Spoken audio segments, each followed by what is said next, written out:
A VPN, or virtual private network, encrypts your internet connection and routes it through a secure server. This keeps your browsing private and can allow you to access websites blocked by your ISP. For this tutorial, I'll show you how to do this using NordVPN, one of the fastest and most trusted VPNs available.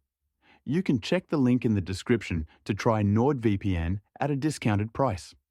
First, open your web browser and go to the NordVPN website using the link below this video. Choose a plan that fits your needs. Once you've created your account, download and install the NordVPN app on your device.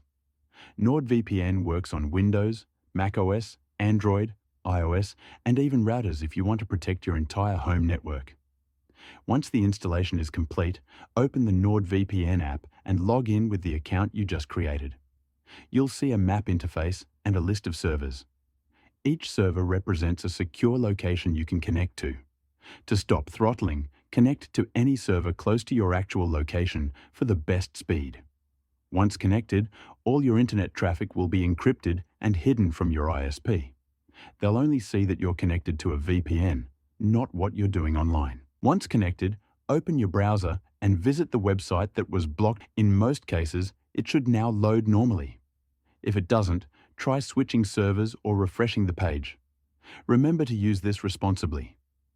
Do not access illegal content and always respect local laws and ISP regulations. A VPN should be used for privacy, security, and legitimate browsing. And if you want to try NordVPN for yourself, I've included a link in the description with a limited time discount. It also comes with a 30-day money-back guarantee, so there's no risk in trying it out. If you're watching this on a TV or iPad, you can also scan the QR code on screen to get started.